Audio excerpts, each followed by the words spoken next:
प्यारे छात्रों, नमस्कार।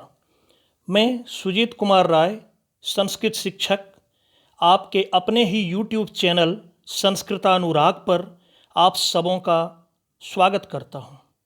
छात्रों, आज हम लोग कक्षा 6ठी से कक्षा 10वीं तक संस्कृत विषय में पूछे जाने वाले प्रश्न अपठित अवबोधनम की चर्चा करने के लिए इस चैनल पर उपस्थित हुए हैं।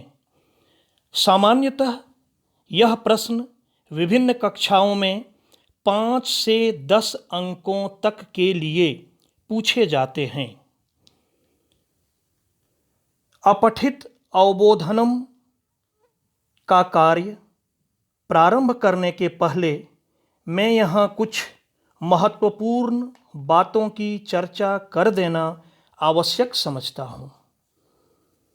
सर्वप्रथम दिए गए गद्यांश को अर्थात प्रश्न पत्र में दिए गए गद्यांश को कम से कम 2 से 3 बार पढ़ना चाहिए।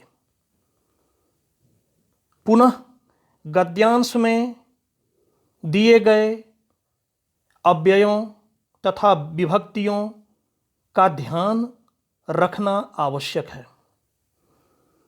किसी शब्द का अर्थ यदि स्पष्ट नहीं हो तो पूरे वाक्य को ध्यानपूर्वक पढ़ना चाहिए और उस पूरे वाक्य को पुनः ध्यानपूर्वक पढ़ने के पश्चात भाव समझने का प्रयत्न करना चाहिए। उसके बाद इसमें एक महत्वपूर्ण बात है कि शीर्षक संक्षिप्त होना चाहिए। वैसे उसकी चर्चा हम आगे भी करेंगे। तो आइए हम आगे बढ़ते हैं। अपठित अवबोधन में 4 तरह के प्रश्न अर्थात 4 प्रकार के प्रश्न पूछे जाते हैं। सबसे पहला एक पदेन उत्तरत अर्थात एक पद में, एक वर्ड में आपको प्रश्न का उत्तर देना होता है। इसमें 1 अथवा 2 अंकों के प्रश्न पूछे जाते हैं। प्रश्न सूचक शब्दों के लिए किम शब्दरूप का प्रयोग होता है अर्थात किम शब्दरूप के विभिन्न विभक्तियों का प्रयोग किया जाता है। साथ ही कुछ और प्रश्न सूचक शब्द जैसे कीदृशः, कीदृशी, कीदृशम, कथम, कति, कदा इत्यादि शब्दों का भी प्रयोग किया जाता है। अब आइए हम आते हैं दूसरे पड़ाव पर जिसका नाम है पूर्ण वाक्येन उत्तरत अर्थात इन प्रश्नों का उत्तर आपको पूर्ण वाक्य में मतलब फुल सेंटेंस में देना होता है। इसमें 2 से 4 अंकों तक के प्रश्न पूछे जाते हैं। यहाँ प्रश्न को अच्छी तरह से समझकर अपनी ही भाषा में उत्तर लिखने का प्रयास करना चाहिए। न कि गद्यांश में जो दिया हुआ है उसी को हूबहू उतार देना। कुछ बच्चे ऐसा करते हैं, ऐसा सामान्यतया देखने को मिलता है। किंतु मैं यहाँ बता देना आवश्यक समझता हूँ कि पहले आप प्रश्न को अच्छी तरह से पढ़ें, समझें और प्रयास करें कि अपनी ही भाषा में उत्तर दें। उसके बाद आइए भाषिक कार्यम पर आते हैं। भाषिक कार्य, इसमें 1 या 2 अंकों के प्रश्न पूछे जाते हैं। इसके अंतर्गत भाषागत जानकारी की जांच की जाती है। इसमें कर्ता, क्रिया, विशेषण, विशेष्य, सर्वनाम, पर्यायवाची, विपर्यय। विपर्यय को मैं यहाँ थोड़ा और स्पष्ट कर देना चाहता हूँ। विपर्यय का अर्थ होता है विलोम शब्द, ऑपोजिट। संधि, प्रत्यय, विभक्ति एवं लिंग से संबंधित प्रश्न पूछे जाते हैं। उसके बाद शीर्षक, इसकी चर्चा मैं पहले भी किया था। वैसे शीर्षक पर आधारित प्रश्न जो होता है यह सामान्यतः 1 या 2 अंकों के लिए पूछा जाता है। इसमें गद्यांश का समुचित शीर्षक लिखना होता है, किंतु ध्यान रहे शीर्षक बहुत बड़ा नहीं होना चाहिए और शीर्षक ऐसा होना चाहिए, शीर्षक का अर्थ ही होता है कि पूरे गद्यांश का सार। आप ऐसे शब्दों का शीर्षक के लिए चयन करें जिससे कि पता चल जाए कि उस शीर्षक पर आपका संपूर्ण गद्यांश या अनुच्छेद, जो भी आप कह सकते हैं, वो केंद्रित है। तो आइए अब हम अनुच्छेद पर आते हैं और अनुच्छेद को ध्यानपूर्वक पढ़ते हैं और समझने का प्रयत्न करते हैं। प्राचीन काले शुद्धोधनः नाम राजा आसीत, अर्थात प्राचीन काल में शुद्धोधन नाम का राजा था या थे। तस्य सिद्धार्थः नाम पुत्रः अभवत्, उनका या उनके सिद्धार्थ नाम का पुत्र था या उन्हें सिद्धार्थ नाम का पुत्र हुआ। सिद्धार्थस्य पालनम विमाता गौतमी अकरोत्, सिद्धार्थ का पालन पोषण उसकी विमाता कहते हैं सौतेली माँ को, जिनका नाम था गौतमी, उन्होंने किया। अतः तस्य नाम गौतमः अपि आसीत्, इसलिए उनका नाम गौतम भी था। सिद्धार्थस्य हृदयं दयापूर्णम आसीत्, सिद्धार्थ का हृदय दया से परिपूर्ण था। एकदा सिद्धार्थस्य भ्राता एकम हंसम बाणेन अहनत, एक दिन सिद्धार्थ का भाई एक हंस को बाण से, तीर से मार डाला। सिद्धार्थस्य हृदयम हंसम दृष्ट्वा करुणया अपूरयत, सिद्धार्थ का हृदय हंस को देखकर, अर्थात घायल हंस को देखकर करुणा से भर गया, करुणा से परिपूर्ण हो गया। सिद्धार्थस्य वैराग्य भावम अवलोक्य, सिद्धार्थ के वैराग्य भाव को देखकर शुद्धोधनः अतीव चिंतितः अभवत्, शुद्धोधन बहुत चिंतित हुए। तदा सह सिद्धार्थस्य विवाहः एकया रूपवत्या कन्यया सह कृतवान, तभी उन्होंने सिद्धार्थ का विवाह एक रूपवती कन्या अर्थात लड़की के साथ कर दिया। सिद्धार्थस्य राहुलः इति नामना एकः पुत्रः अपि जातः, सिद्धार्थ का राहुल इति नामना मतलब राहुल इस नाम का अर्थात राहुल नाम का एक पुत्र भी हुआ। एकदा भ्रमण समय सिद्धार्थः एकम वृद्धम एकम रोगिनम एकम मृतम मनुष्यम च अपश्यत, एक दिन भ्रमण काल में अर्थात घूमने के समय सिद्धार्थ ने एक बूढ़े को, एक रोगी को और एक मरे हुए मनुष्य को, मृतम मनुष्यम अर्थात मरे हुए मनुष्य को देखा।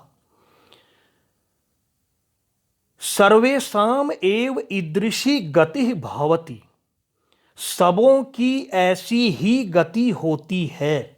इति ज्ञात्वा, ऐसा जानकर, सह संसारात विरक्तः अभवत्, ऐसा जानकर वह संसार से विरक्त हो गए। एकदा रात्रौ स स्वकीयां पत्नीम, एक दिन रात को वह अपनी पत्नी को, पुत्रम पुत्र को, राजप्रासादम और राजमहल को, च त्यक्त्वा वनम अगच्छत। मैं पुनः इस वाक्य का अर्थ स्पष्ट कर देना चाहता हूं, संपूर्ण वाक्य का। एक दिन रात को वह अपनी पत्नी, पुत्र एवं राजमहल को छोड़कर वन की ओर चले गए। बोधगया इति स्थाने, बोधगया नामक स्थान में बुद्धत्वम प्राप्तवान, और बोधगया नामक स्थान में बुद्धत्व को प्राप्त किया, अर्थात उन्हें बुद्धत्व की, ज्ञान की प्राप्ति हुई।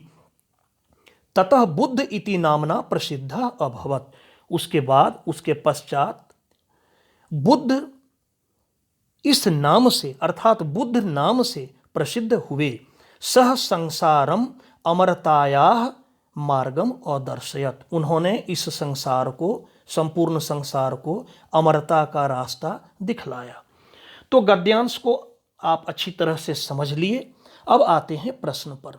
सबसे पहले है एक पदेन उत्तरत, एक पद में उत्तर दें। सिद्धार्थस्य पालनम का अकरोत, सिद्धार्थ का पालन कौन किया। देखिए यहां शब्द है प्रश्न सूचक शब्द का स्त्रीलिंग में प्रयुक्त होता है। जैसे पुल्लिंग में होता है कह कौ के, स्त्रीलिंग में कह के स्थान पर का होता है। तो इस प्रश्न को देखने से ही पता चल रहा है कि यहाँ जो इसका समुचित उत्तर होगा वो स्त्रीलिंग में होगा। तो गद्यांश में आपको मिलेगा, इसका उत्तर होगा गौतमी। सिर्फ आपको एक वर्ड में, एक शब्द में उत्तर लिखना है गौतमी। आपका पहले, दूसरे, तीसरी पंक्ति में देखिए लिखा हुआ है सिद्धार्थस्य पालनम विमाता गौतमी अकरोत। तो आपको पूरा वाक्य नहीं लिखना है, आपको लिखना है सिर्फ गौतमी। कस्य हृदयम दयापूर्णम आसीत, किसका हृदय दयापूर्ण था। आप देख सकते हैं लिखा हुआ है सिद्धार्थस्य हृदयम दयापूर्णम आसीत। तो सिद्धार्थ का हृदय दयापूर्ण था, लेकिन आप इसका उत्तर सिर्फ एक शब्द में लिखेंगे सिद्धार्थस्य। अब आइए पूर्ण वाक्य पर। किम ज्ञात्वा सिद्धार्थः विरक्तः अभवत्, क्या जानकर सिद्धार्थ विरक्त हुए।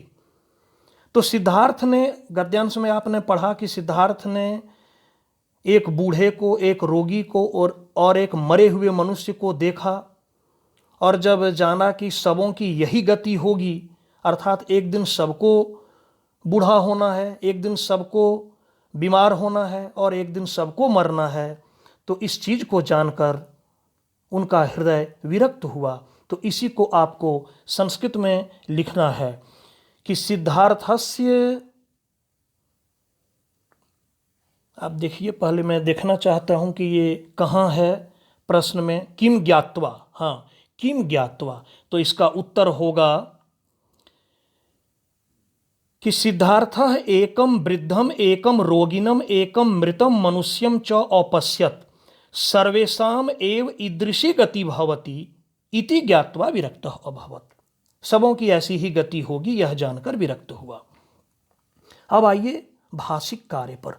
अदर्शयत इति क्रियापदस्य कर्तृपदम किम, इस प्रश्न का उत्तर हुआ, बड़ा ही महत्वपूर्ण प्रश्न है कि अदर्शयत दिखाया। ये जो अदर्शयत है ये क्रिया है, इति क्रियापदस्य, इस क्रियापद का कर्तृपदम किम, इसका कर्तृपद क्या है, अर्थात इसका सब्जेक्ट क्या है। ये जो अदर्शयत क्रिया है उसका कर्ता पद क्या है, तो उसका कर्ता पद होगा सह। यहां देखिए ऑप्शन दिया हुआ है शुद्धोधन, सह, माता और पुत्र। तो गद्यांश में आपको, आप पढ़ चुके हैं, इसका उत्तर होगा सह। दृष्टवा पदस्य पर्याय पदम गद्यांशे किम प्रयुक्तम, दृष्टवा मतलब मैं आपको बताया था, इसका अर्थ होता है देखकर। दृश्य धातु में कत्वा प्रत्यय लगकर इसका अर्थ बनता है देखकर। और यहाँ जो चार पर्याय दिए गए हैं तो इसमें देखिए पहला है अवलोक्य, अवलोक्य का अर्थ ही होता है देखकर। वैसे मैं बाद वाले की भी चर्चा कर देना चाहता हूँ, ज्ञात्वा, जिसका अर्थ होता है जानकर, त्यक्तवा त्याग कर, तो ये सब नहीं होगा, ये होगा अवलोक्य। अब उसके बाद तीसरे प्रश्न पर, दयापूर्णम इति विशेषण पदस्य विशेषणम किम, विशेष और विशेषण, इसके बारे में आपको नियम पता होना चाहिए कि विशेष और विशेषण दोनों का लिंग, विभक्ति और वचन समान होता है। तो यहाँ है दयापूर्णम। अब यहाँ आप देखिए ऑप्शन में दिया हुआ है हंसम, हृदयम, गौतमः, मनः, इसमें होगा हृदयम। उसके पश्चात चौथे प्रश्न पर, तस्य नाम गौतम, तस्य नाम गौतम, अत्र तस्य इति सर्वनाम पदम कस्मे प्रयुक्तम, उसका नाम गौतम था। अत्र तस्य, यहाँ तस्य जो प्रयुक्त हुआ है, तस्य किसके लिए प्रयुक्त हुआ है? तो तस्य किसके लिए प्रयुक्त हुआ है, इसके लिए यहाँ आपको देखना है ऑप्शन सिद्धार्थाय, वृद्धाय, शुद्धोधनाय और कन्यया। तो यहाँ हो जाएगा सिद्धार्थाय। अब इसका अंतिम प्रश्न, अस्य अनुच्छेदस्य समुचितम शीर्षकम लिखत। इस अनुच्छेद का समुचित शीर्षक लिखिए। तो इस अनुच्छेद का समुचित शीर्षक लिखिए। शीर्षक कोई जरूरी नहीं है कि एक ही होगा, आप इसमें शीर्षक लिख सकते हैं सिद्धार्थः या सिद्धार्थस्य विरक्ति, या इसी के आसपास इसी से मिलता जुलता और भी कोई भी आप शीर्षक लिख सकते हैं। एक महत्वपूर्ण बात मैं बता देना आवश्यक समझता हूँ।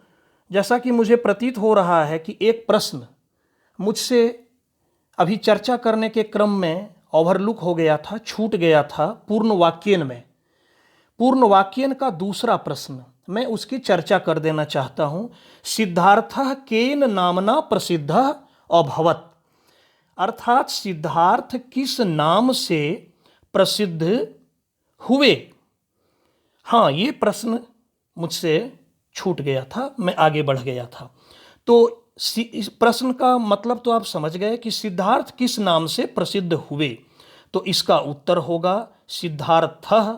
देखिए लास्ट लाइन के पहले ततः बुद्ध इति नामना प्रसिद्ध अभवत्। तो कौन बुद्ध नाम से प्रसिद्ध हुए? सिद्धार्थ के बारे में बता रहा है कि सिद्धार्थ बुद्ध नाम से प्रसिद्ध हुए। तो इसका उत्तर हो जाएगा कि सिद्धार्थः बुद्ध नामना या बुद्ध इति नामना प्रसिद्ध अभवत्। तो इस प्रकार से इस अनुच्छेद, ये जो अपठित अवबोधनम के अंतर्गत ये जो अनुच्छेद था, इस अनुच्छेद की चर्चा मैं आपको किया और मैं समझता हूँ आप अच्छी तरह से आप इसको समझ चुके हैं। वैसे आप इसका भी अभ्यास कर सकते हैं, और अभ्यास करेंगे तो पहले आप अभ्यास करें, पहले आप उत्तर पर ध्यान नहीं दें और तत्पश्चात आप उत्तर से उसका मिलान भी कर सकते हैं। अब कुछ अभ्यास कार्य के लिए मैं कुछ अनुच्छेद दिया हूँ, उन अनुच्छेदों को आप ध्यानपूर्वक, जैसा कि मैं समझाया उस ढंग से पहले पढ़ेंगे, और पढ़ेंगे फिर समझने का प्रयत्न करेंगे। एक बार में नहीं समझ में आए तो 2 बार पढ़ेंगे, 3 बार पढ़ेंगे, 4 बार पढ़ेंगे, क्योंकि परीक्षा में आपको बहुत समय रहता है, पर्याप्त समय रहता है, इसलिए घबराने की ज़रूरत नहीं है। और बारंबार आप उसको पढ़ने का प्रयास करें, पढ़ें, समझने का प्रयास करें, और इस तरह से आप अभ्यास करें, बनाएं। और बनाने के बाद आपको स्वमूल्यांकन भी करना है कि आपने कितना सही बनाया। कहीं यदि गलती हुई तो उसकी जांच के लिए मैं उत्तरानी के अंतर्गत उन सभी दिए गए अनुच्छेदों का उत्तर यहाँ दे रखा हूँ, आप उससे जांच करेंगे। और मैं उम्मीद करता हूँ छात्रों कि आपको आज का जो मेरा विषय था अपठित अवबोधनम अच्छी तरह से समझ में आ गया होगा। मेरा यह वीडियो आपको अच्छा लगा होगा, आपको ज़रूर पसंद आया होगा, और आपको जब पसंद आ ही चुका है तो कृपया आप इसे लाइक, कमेंट और शेयर के माध्यम से मुझे और प्रोत्साहित और इनकरेज करने का प्रयास करें, ताकि मुझे ये लगे कि आप मेरे वीडियो को देख रहे हैं, पसंद कर रहे हैं, और आगे मैं और भी ऐसे ही सुंदर ज्ञानवर्धक वीडियो बनाने का कार्य करता रहूं, ताकि आपका भला हो, आप अपने परीक्षा में अच्छे अंकों से उत्तीर्ण हों। साथ ही आप मेरे इस चैनल संस्कृतानुराग को सब्सक्राइब करना न भूलें, एवं नोटिफिकेशन बटन को ऑन भी अवश्य कर दें, ताकि भविष्य में मेरे द्वारा अपलोड किया गया प्रत्येक वीडियो आप तक सर्वप्रथम पहुँचे। धन्यवाद।